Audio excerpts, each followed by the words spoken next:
Hello, my amazing artists. Welcome back. I hope you're excited. We're going to do something fun today. Before we get started, let's go ahead and do our motto. Ready? Repeat after me. You're going to need your hands, so get them ready too. Here we go. I make messes. I make mistakes. But deep down inside, I've got what it takes. I am an artist. Okay, today we're going to continue with our line project we started last week. So for kindergarten, you guys need your paper with the lines you drew and traced on it. And for first grade, you guys are going to need your paper with your yarn. Okay, here we go.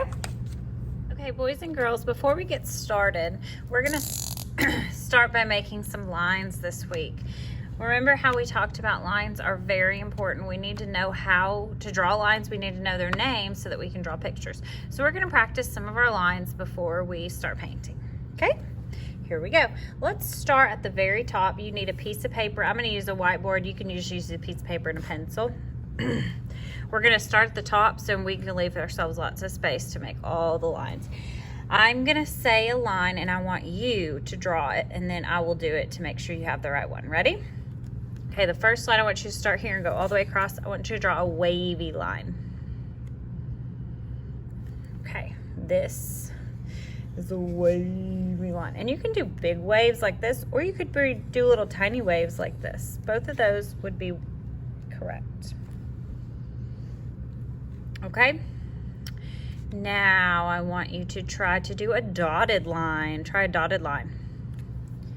All right, this is a dotted line. You're welcome to pause the video to give yourself a chance to draw it before I give you the answer too. Okay, next one, let's try a zigzag. Remember, zigzags can be little like this, or they can be really big like this. Either way is fine. Okay, let's try a bunny hop. This one's kind of hard for kids. So with a bunny hop, you're going to start over here. Remember, a bunny hop is just curves that go up. So you're just going to curve up, curve up, curve up. You never pick up your pencil, and you just make curves that go up like rainbows. And you can do a bunny hop the opposite way too and make it go down like this.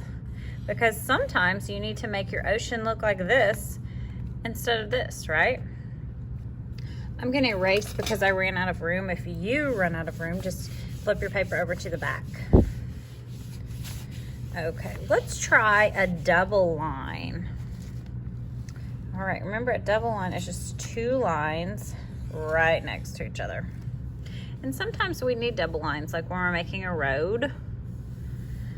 Okay. Let's try this one we have not done. I call this a swirly line. This is fun to do though. It's kind of like a vine. You start on one side and you can make loops, and you can kind of do them however you want to.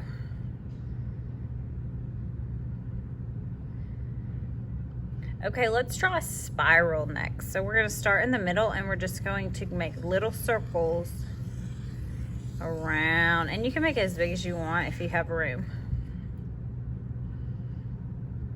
Good. Okay, now I think we're gonna stop right there and we're gonna get started on our painting.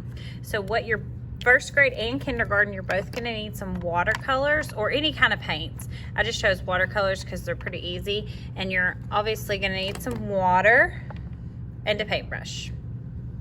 All right. Okay, boys and girls, so you're gonna get out your projects that we did last week where we drew our lines and traced them with the permanent markers, and we're gonna need watercolors and water. So what we're gonna do today is we are going to paint between the lines. When you are using a paintbrush, I want to talk to you about how we use it. We pretend like our paintbrush is a beautiful ballerina. She's always dancing on her tippy toes, okay? We do not want her to scoot on her bottom like that, because nobody wants to go to a bottom scooting ballet, right? And it tears up our paintbrushes. So we're gonna be using watercolors. The thing about watercolors is they are asleep. So we have to wake them up. What do you think we're gonna use to wake them up? You got it, water. I like to start with my lightest colors before my water gets yucky. When my water gets all dirty and yucky, then I'll go to the darker colors so that I don't turn my light colors like yellow, brown. So what we'll do is we'll get our paintbrush wet, and then we'll put it in the color we want to use first, and we're gonna wake that color up. Now I wake it up by gently tickling its back. We don't want to scratch or dig. Just like if your mama was waking you up in the morning, you wouldn't want her to dig her nails into your back. You'd want her to gently tickle. Once we have enough on our brush, then we're gonna paint. We're gonna paint between the lines, and we're gonna paint the whole space that one color. Now, we do not want puddles of paint on our papers. So if you have puddles of paint, that means you have too much water. Your paint shouldn't, or your paper should never drip if you were to pick it up. Plus, if your paint is too watery, it's not gonna be bright and pretty. Do you see how bright that yellow is? That's because I don't have a lot of water. Now, when you just can't get any paint, then you can add a little bit more water. You just don't need a ton. Once you've got a whole section painted, then you're gonna clean your brush and choose your next color. To clean our brushes, we just dab them in the paint till all that color's out. Then I'm gonna choose another color, and I'm gonna wake it up by gently tickling its back.